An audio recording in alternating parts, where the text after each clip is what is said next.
বন্ধুরা কেমন আছো সবাই তোমরা? আশা করছি সবাই ভালো আছো, সুস্থ আছো।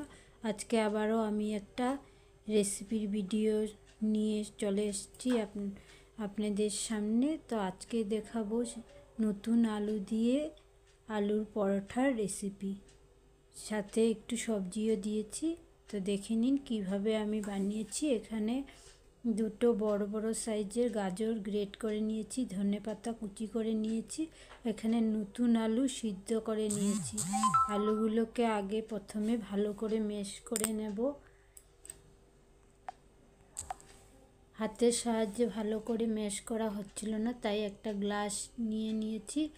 গ্লাসের পিছন দিকটা দিয়ে ভালো করে ম্যাশ করে নিয়েছি, কারণ এখানে যদি দানা দানা থাকে তাহলে হবে না, ভালো করে ম্যাশ করতে লাগবে। গ্লাসের সাহায্যে আমি ভালো করে আলুটাকে ম্যাশ করে নিয়েছি। তারপরে এর মধ্যে আমি বেশ কিছুটা ধনেপাতা কুচি দিয়ে দিলাম, অনেকগুলো আছে ধনেপাতা কুচি।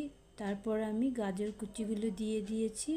তারপর এর মধ্যে আমি পরিমাণ মতো নুন, জিরে গুঁড়া আর গরম মশলা পাউডার দিয়ে ভালো করে এটাকে মেখে নেব। হাতের সাহায্যে ভালো করে মেখে নেব। এখানে গরম মশলা পাউডার দিচ্ছি। এখন আমি ভালো করে এটাকে মাখবো, যাতে আলুর সাথে ধনেপাতা ও গাজর ভালো করে মিশে যায়। প্রত্যেকটা উপকরণ যাতে আলুর সাথে মিশে যায়, ভালো করে মেখে নেব। এখানে আমার মাখা হয়ে গেছে। এরপর আমি এর মধ্যে অল্প অল্প করে আটা দেব আর মাখবো। এখানে কোনো জল ইউজ করতে হয়নি আমার, যা আলুর থেকে যা ভেজা ভেজা ভাব আছে ওটা দিয়ে আমার আটাটা ভালো করে মাখা হয়ে গেছে। অল্প অল্প দেব আর মাখবো, দিতে দিতেই বোঝা যাবে কতটুকু আটা লাগবে।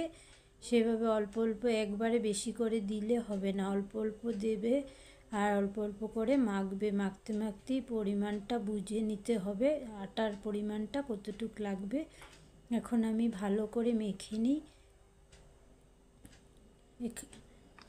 মাখা হয়ে যাওয়ার পর হাতে একটু সাদা তেল নিয়ে এর মধ্যে লাগিয়ে অল্প সময় ঢেকে রেখে দেব।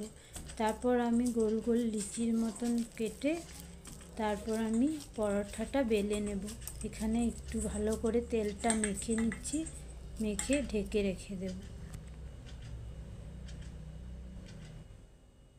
10 মিনিট পর আমি ফিরে আসলাম। এরকম গোল গোল লিচি কেটে নিয়েছি, এখন বেলে নেব। বেলে আমি পরোঠাগুলোকে সাদা তেল দিয়ে ভেজে নেব। এপিট ওপিট করে আগে ভেজে নেব অল্প হালকা, তারপরে এর মধ্যে সাদা তেল দিয়ে ভেজে নেব।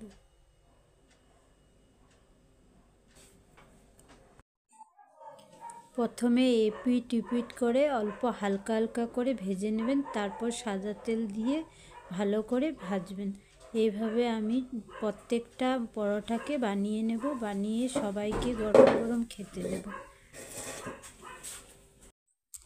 শীতকাল আসবে আর নতুন আলুর পরোটা খাবো না, তাই তো হয় না। আর আমার বড় ছেলে বাড়িতে এসেছে, তাই এই ধরনের খাওয়াগুলো বড় ছেলে খেতে ভালোবাসে, তাই ওর জন্যই বিশেষ করে বানালাম। আমরা তো সবসময় খেতে পারবো, কিন্তু যখন খাবো, ওকে যদি না খাওয়াই, এখন এসেছে তাহলে খারাপ লাগবে। যখন পরে খাবো তখন ওর কথা মনে পড়ে খারাপ লাগবে, তাই বিশেষ করে আজকে আমি ওর জন্যই বিশেষ করে পরোঠাটা বানিয়েছি।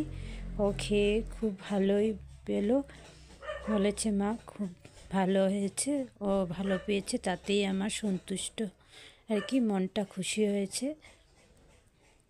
এরকমভাবে আমি প্রত্যেকটা পরোঠাকেই বানিয়ে নেব। এক এক করে প্রত্যেকটা পরোঠা আমি ভেজে নেব, ভেজে তারপর আবার আসছি।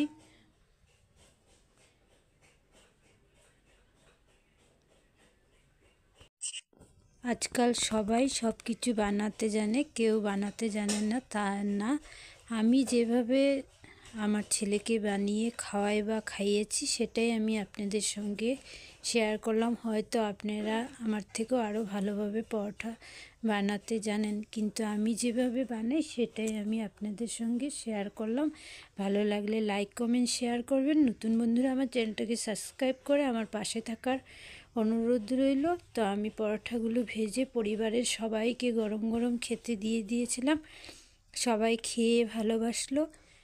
আমরা যে এত কষ্ট করে মেহনত করে বানাই, সবাই যদি খেয়ে ভালোবাসে, তৃপ্তি করে খায়, তাহলে আমাদের পরিশ্রমটা মানে সফল হয়। তো সে খেয়ে সবাই ভালো বললো, তাই আমারও খুব আনন্দ লাগলো। আর এখানে আমি ছেলেকে পরোটা, আলু, মটর পনির দিয়ে তরকারি বানিয়েছিলাম আর টমেটো সস দিয়ে দিয়েছি। ও এইভাবেই খেতে ভালোবাসে। তাহলে আজকের ভিডিওটা আমি এখানেই শেষ করছি। কেমন? বাই। আবারও একটা নতুন ভিডিওর সঙ্গে দেখা হবে। রাধে রাধে।